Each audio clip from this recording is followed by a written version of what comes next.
And thanks for all of you for coming today, and it's super exciting to see that many people coming for the presentation. So yeah, as my colleague said, today I'm going to talk about how to make RLHF more accessible to anyone in the community using HuggingFace's TRL and PEFT libraries. So before we start, just some quick words about RLHF applied to LLMs. With the introduction of ChatGPT a few months ago, the whole community is trying today to figure out what is the secret sauce behind ChatGPT. All we know today is that it uses RLHF and PPO algorithm, and this costs a lot of GPUs. So we want to make that possible for everyone to experiment and to maybe fine-tune their own RLHF models for their use cases. So that was the main motivation of the development of this tool. So yeah, this is just a quick summary of what are we going to talk today. So I'm going to start with a quick intro of what is RLHF, what are TRL and PEFT. Then we're going to briefly discuss about what is RLHF at scale. And we're also going to visit some state-of-the-art LLM quantization methods, at least the ones that are supported by the HF ecosystem today. And we're going also to see how we can combine quantization and PEFT in order to achieve our goals. And then a final big picture of the stack we propose for memory-efficient RLHF for LLMs. And then, of course, we'll end up with some discussion and question. So yeah, let's just quickly start. So yeah, a brief and gentle introduction to RLHF, TRL, and PEFT libraries. So big disclaimer, I'm not a huge expert of RL, but all I know is that it needs few ingredients, so an environment, an agent that takes some actions and interacts with the environment, and a reward model that gives some reward to the agent. And the goal of the agent is to maximize the cumulative reward. And just my 2 cents about RL, I think it's super cool because you can use a learning objective which is not necessarily differentiable. So I know, for example, there was a work from Google that tried to apply the reinforced algorithm for vision models, where you can further fine-tune vision models to maximize, for example, the intersection over union for segmentation models, which is a metric that is not differentiable. So yeah, that was just my 2 cents, but RL is super cool. What is RLHF plus LLMs? So this diagram is from the OpenAI blog post from the ChatGPT release. So the main goal of RLHF applied to LLM is simply to align the LLM with human preferences. So for example, tomorrow you want your LLM to be to generate more accurate content, for example, or to be less toxic, less harmful, then you might definitely be interested to use RLHF plus LLMs. And it consists in 3 steps. So the first step, collect demonstration data and train a supervised policy. So this just simply means adapt your LLM into your target domain. So for example, turn it into your preferred chatbot. And then the second step, since we saw that the reward model is an important piece of RLHF, you need to train your reward model. So what OpenAI did is to collect a lot of human preference data and train a neural network to classify the human preferences. And the last step is to optimize your model using the PPO algorithm. And the PPO algorithm consists of 3 sub-steps applied to LLMs, of course. The first step is the rollout step. So you pass through your data and you generate some content with your LLM. So this is the rollout step. And then you have your evaluation step. So you evaluate the generation from the model. And here, note that the reward model can be literally anything. It can be a neural network, it can be a rule, it can be a human. In practice, this is super hard, but it can be anything. And then the last step is the optimization step. As you can see, in the optimization step, you need the active and the reference model. So you need the model you want to perform fine-tuning on it. And you also need the reference model, which is the model you have started with your optimization step, in order to compute this Kyle divergence thanks to the log probabilities of both models, so that you make sure your active model doesn't diverge too much or doesn't exploit too much the reward model. And then you use the signal from the reward to compute the PPO, and you apply the optimization step. Yeah, and just quick words about TRL. So TRL is a full stack library for RLHF on LLMs. It has been initially developed and maintained by Leandro Van Vera, who is a machine learning engineer also at HuggingFace. And it supports large-scale RLHF through deep speed and also through PEFT that we're going to visit today. And the cool thing with TRL is that it covers all the 3 steps of the RLHF scheme of OpenAI. So that's why we call it a full stack library for RLHF. So the first step, which is the supervised fine-tuning step through the SFT trainer. The second step, the reward modeling through the reward trainer. And the last step, using the PPO trainer. So now that we have figured out how to make all that training protocol more accessible and kind of easy to use to anyone, there is still a problem. Because as you can see here, you need to fit your active language model and your reference model, plus eventually the reward model on your GPU. And this is costly and can take a lot of GPU memory at scale if you want to fine-tune state-of-the-art open source LLMs such as Llama 7B, 13B, or whatever. So we're going to use PEFT. So just quick words about PEFT. I'm going to start with some quick overview of some of the PEFT methods. So the goal of the PEFT methods is to be able to fine-tune large models at low cost and get comparable performance than full fine-tuning. This is done by injecting some additional trainable parameters into your model. So in the case of low-rank adapters, LoRa, as you can see on the right, we basically have to inject some, let's say, autoencoder style linear layers on some specific target layers of your transformer model. So here the query and the value. And for IA3, you just inject some trainable vectors that you broadcast through the output hidden states of the key and value layers and also on the input projection layer of the MLP. And just with that, you're able to, in most of the cases, to get comparable performance than full fine-tuning. And PEFT library is a library that tries to centralize all of these state-of-the-art methods. It also provides some cool classes such as PEFT model, which is a light wrapper around transformers model with many features, such as safe pre-trained, where you only end up saving the adapter model, which ends up usually very low in terms of storage. Just another fun fact is that sometimes you see some state-of-the-art results through the OpenLLM leaderboard.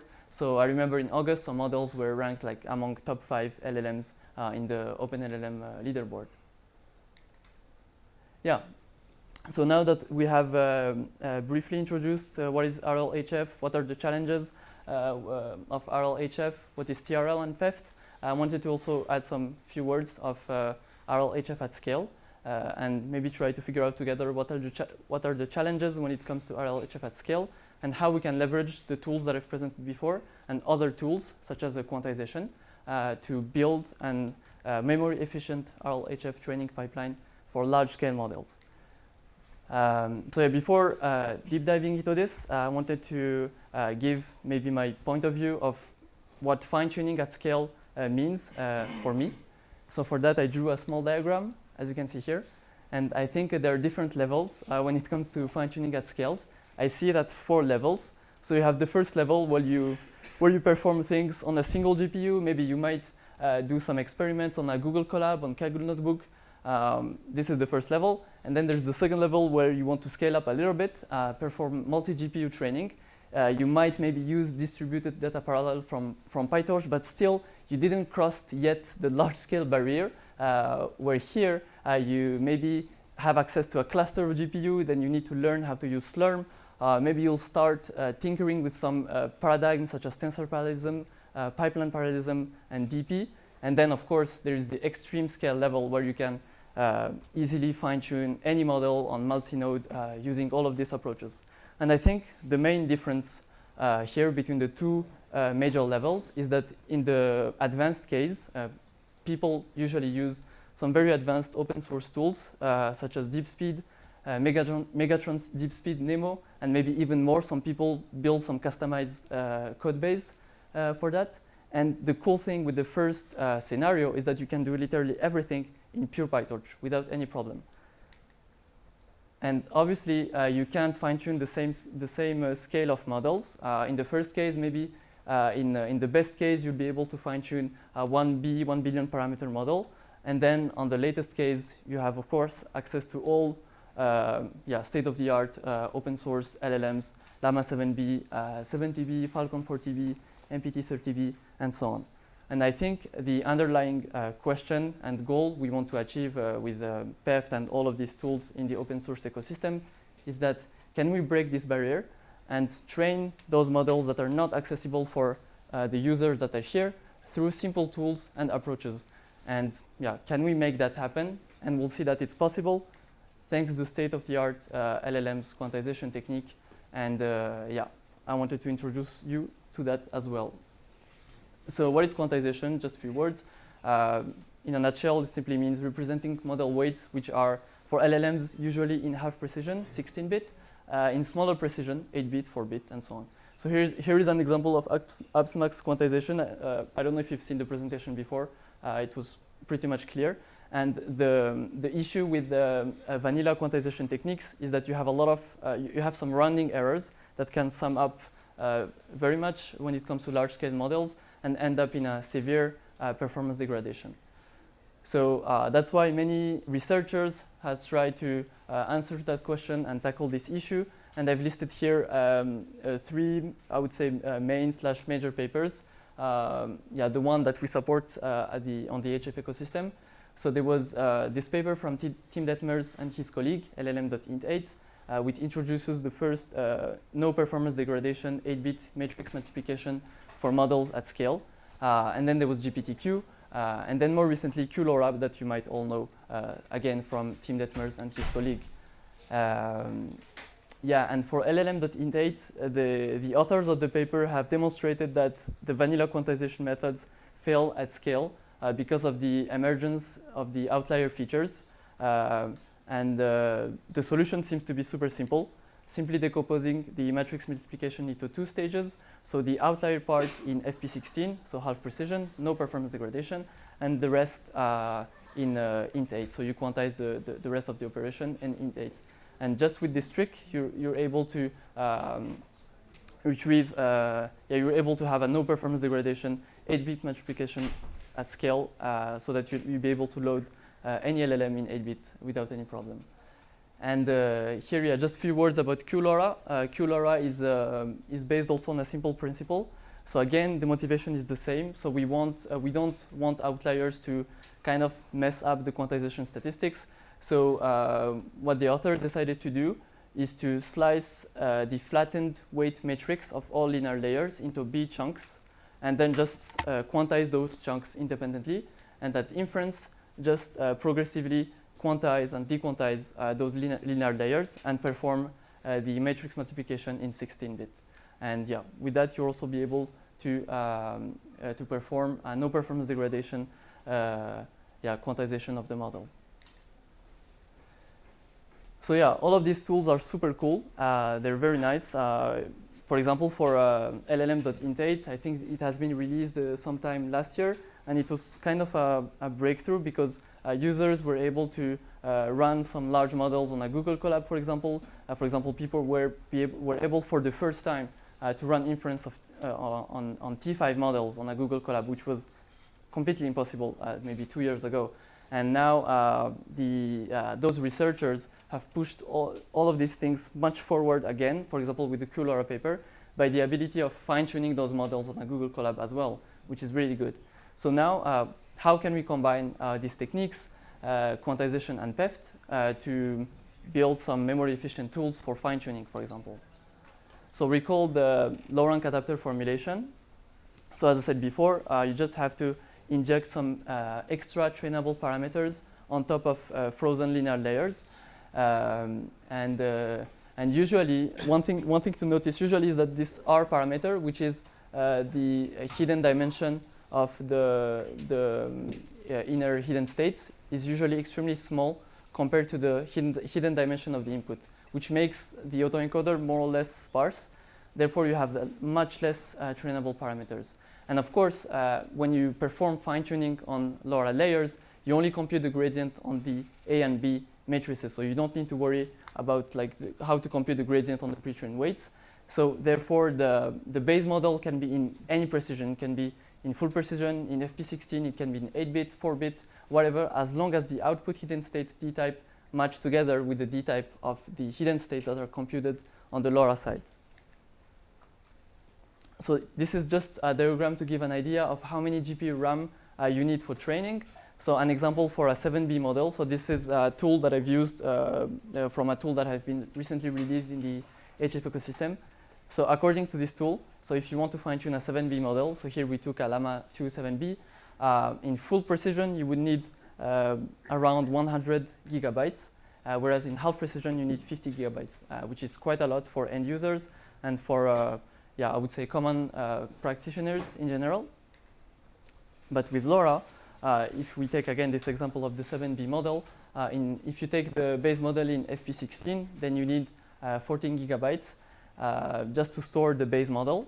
And as I said before, you have much lower training parameters because of the R factor. So for example, in the case if R is equal to 8, you end up with 64 times less parameters than the dense full matrix. Yeah. So according to this formula, if we take this, example again, you will end up with 0.45 billion trainable parameters for LoRa. Of course, the base model is frozen, so you don't need to compute any gradient on it, so it stays 14 gigabytes. And then, yeah, since the LoRa usually, I mean, for PEFT, usually we keep it in FP32, we end up in total of required GPU RAM of between 16 and 18 gigabytes. I added also some 20% of overhead of the intermediate hidden states, and of course these calculations are very rough because it will also depend on the sequence length, batch size, and so on. But the cool thing is that you can have a lot of control over this parameter because you can change the D-type of the base model. So this is the case where the base model is in FP16, but if you turn it into 8-bit, you roughly need 1 gigabyte per billion parameter. So before we were at 16 gigabytes, now we are between 9 and 11 gigabytes, which is still super cool. And for example, this enables fine-tuning this 7B model on a Google Colab, which is insane. And then in 4-bit, you can reduce that even further and end up with an estimation of between maybe 6 and 7 gigabytes to fine-tune a 7B model, which is quite insane. Yeah. And in terms of user experience, on PEFT side, you import your auto model class from transformers. From PEFT, you import LoRa config, that method called getPEFT you load your model, add load in 4-bit equal true to activate QLoRa. And then you define your PEFT config with the R parameter we have discussed before, and then just call getPEFT model. And then, yeah, this will return you the PEFT model with the LoRa injected inside. And then after training, you can, I'll talk about that later, but you can merge the adapters into the base model and return the base model with the adapter merged inside by just calling merge and unload. Yeah.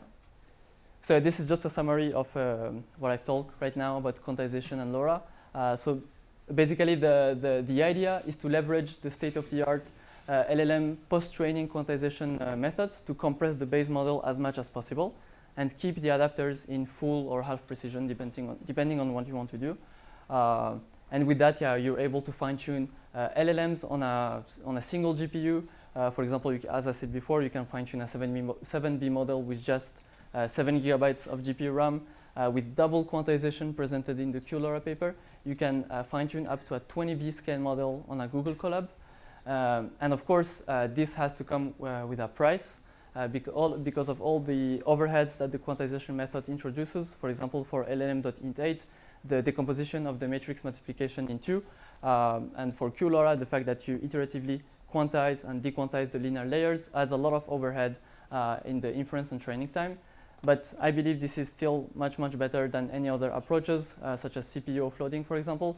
And also in practice, you can combine this with other optimization tools, such as flash attention, for example, to further speed up your training. So this is really cool, but it only consists for instruction fine-tuning. So how can we leverage that even more for RLHF? And that's exactly what we're going to see right now.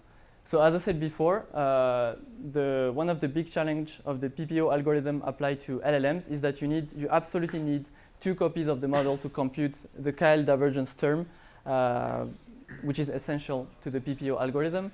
So how can we leverage all of these tools to tackle this problem? Actually, it turns out that it's quite simple because if you look again at the LoRa formulation, you can simply ignore the computation term on the right and retrieve the hidden states of the base model. Yeah, and in PEFT we have a nice utility function called disable adapters that makes you possible to retrieve the pure hidden states of the base model by completely ignoring the LoRa term. So what is the final recipe?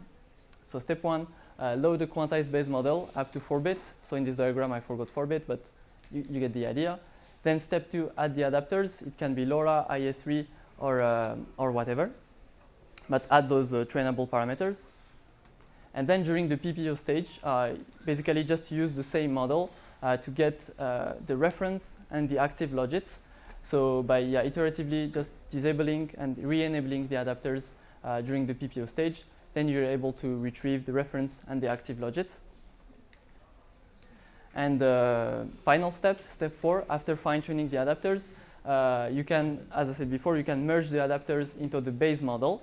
And this is quite straightforward if you look at the formula of the LoRa formulation. Yeah, and with that you'll be able to perform a zero latency deployment / inference because you don't have this LoRa overhead anymore once you merge the LoRa weights inside. So this step is kind of like a bonus step. So after you have finished your fine tuning, and this is how it would look like in terms of user experience. So from TRL, you have to import the PPO trainer, the PPO config, auto model for causal LM with value head, because for the PPO training you need a value head to compute a specific term of the loss. And then same as before, you define a LoRa config, you directly pass it to the from pre-trained method of auto model for causal LM with value head. And yeah, you define your PPO config with your preferred hyperparameters, define your dataset, and so on, declare your PPO trainer, and then iterate over your training data, do the rollout stage by generating the responses, get the reward, and pass the query response and the reward to the PPO trainer. And basically, that's it. Yeah. So yeah, that was the big picture of what we offer today in TRL library to perform memory efficient RLHF for fine-tuning those models at scale and make that more accessible. Yeah, so can we push this even further? So there is still one issue. It's about the reward model. So as I said, usually it's a neural network. It can take some GPU memory in practice. So we also propose another approach called multi-adapter RL, which means simply use a single base model for everything. So assume, for example, you want to fine-tune Llama 7B on RLHF. Then you train an adapter over this Llama 7B for fine-tuning your reward model, and then create new adapters for PPO and just use that single base model and iteratively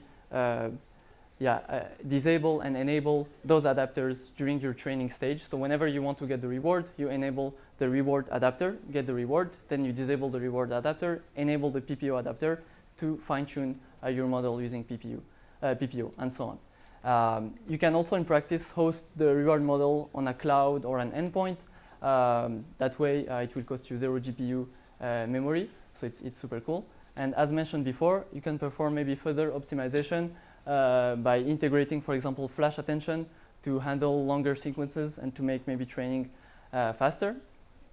And also in TRL, we also support other RLHF algorithms. So today I only focus on PPO, but in fact we also support the DPO algorithm, which has been recently introduced by the research community with the same principle. So you can also use the adapters and perform memory efficient RLHF using the DPO algorithm. Yeah. So yeah, that was it for my talk today. Yeah, thank you very much.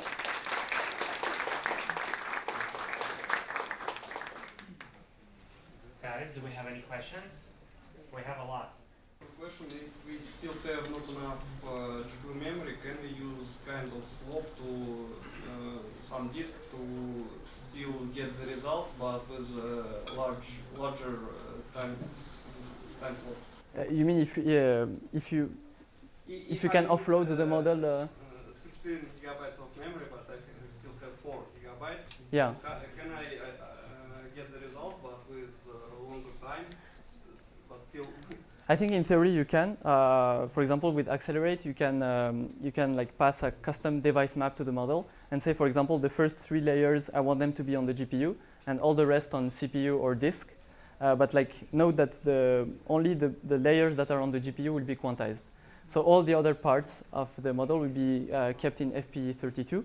But you can, but it will be extremely slow. Extremely slow. Yeah. So Especially for disk, because 100 times slow, not like 5 times slow.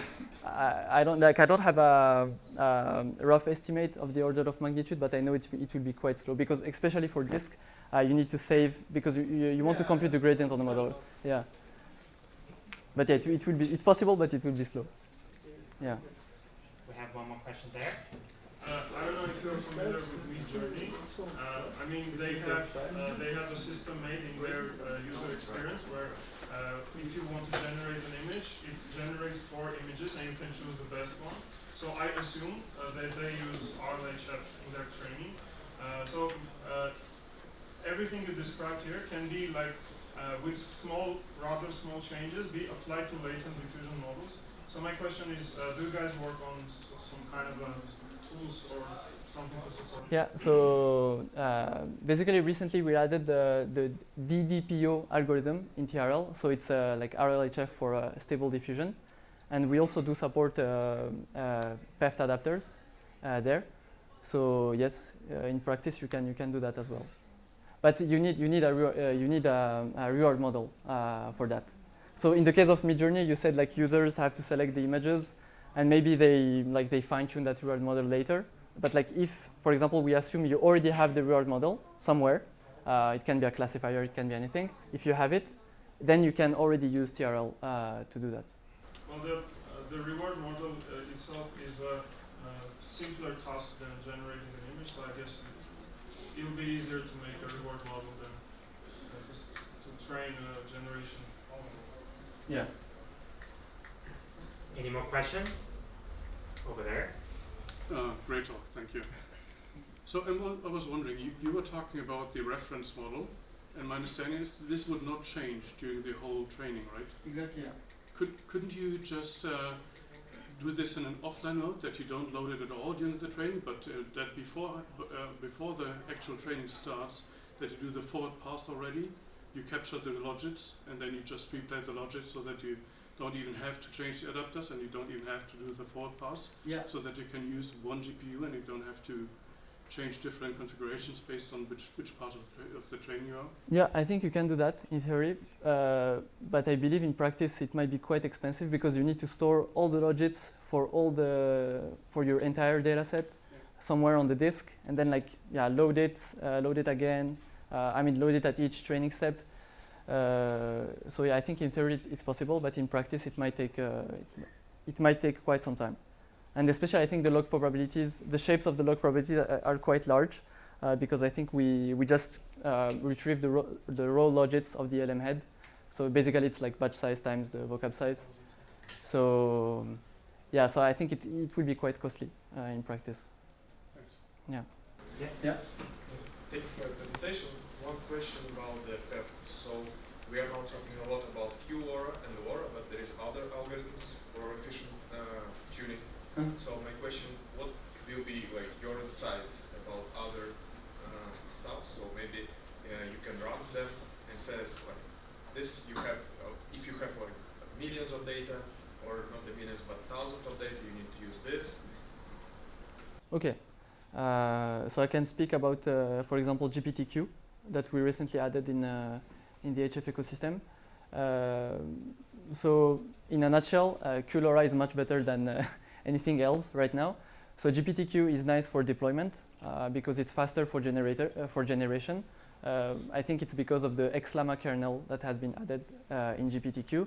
But it turns out that for fine-tuning adapters, QLoRa is still much faster than any other approaches that we support in the HF ecosystem today. I've heard before about SPQ algorithm. For example, for that algorithm, we didn't have time to deeply investigate whether this is worth it or not. And I think in the future we want to add another method that is called AWQ, which claims to be faster than 2 times faster than float 16 for inference. And I think the approach is pretty much similar than GPTQ.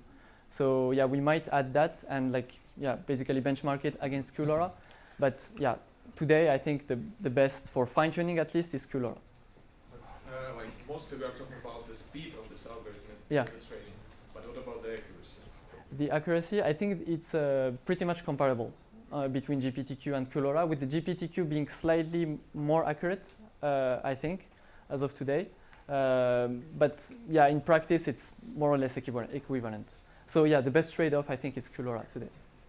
Yeah, thank you for the great talk.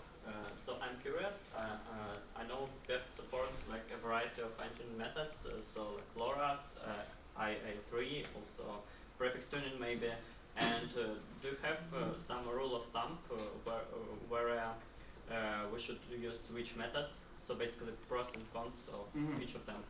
So I think there is at least one method that doesn't work by design because of the way we compute the loss of the PPO algorithm, which is I think prefix tuning. I'm not sure, but what I know, for example, is that IA3 is faster than LoRa and more memory efficient because yeah, I can show the diagram again, but like basically you have much less training parameters for the same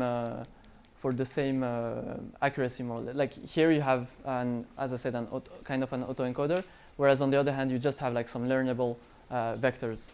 So IA3 sounds more promising than LoRa, but we didn't have time like to deeply investigate into that and like do more experiments. But like from the feedback from the community, it sounds that IA3 seems to be better. Got it, thank you. Yeah. So when we compact the model from float 32 to int, we can get the result, but the quality will be lower, right? And can we use this result to improve the quality of the full model with less time at the next step? You mean using the So for example, we used 10 float numbers to equal to one integer number, and when we use the complex version of the model, we get the result, and then we can use the variety of possible numbers to improve this result without using the whole large model. Is it possible? What I can say, at least for performance degradation, so what they claim in the papers, at least, and also like in practice, so there is not that huge performance degradation. I think it's pretty much small. So like in practice, it's fine. But like regarding what you said, I'm not sure whether it's possible, because basically you need to update the base model weights, right? Like yeah, I understand, but maybe some kind of part of the large model can be used, not the full model, to improve the results of the compact version. I see. Yeah. I'm not sure whether that's possible because like the model is either in 8-bit or 4-bit. It might be challenging to update the weights of the model on the fly during training. Yeah. Thank you for the talk. My question is not about PEF, but more about TRL. From what I heard from different people from community, everybody's trying to do RLHF and everybody is failing on this. Like, what are the results? We're able to achieve some accuracy on the RLHF task, maybe on some parts or on some models and so on. Yeah, I think as of today, the open source RLHF maybe is still in a state of like research, probably. Maybe like we don't have like super strong RLHF open source LLMs yet. But I think like by putting a lot of effort into like democratizing those kind of tools and make them much easier, maybe will help those people to do more research more easily, and maybe one day maybe one day OpenAI or Meta will release like a super powerful reward model, and then all the people will be able to fine-tune those powerful models. So I think probably just like a matter of time. And also, as I just said, I think one of the main bottleneck is about the reward model. I think everything. I mean, like most of the performance of the RLHF models, I think, would come from the performance of the reward model. So if you have an RM which is very good, then you will most likely end up with a very good RLHF model. So maybe it's just like a matter of time. But is it more about the performance of a RAM model or about the data for RLHF? Is Pro- there known pro- something with But probably both. Probably a mix of things, and also like the data sets issue that you have mentioned, I believe, yeah. So yeah, let's see in the next month and years. Okay, any more? Then let's thank our speaker once again.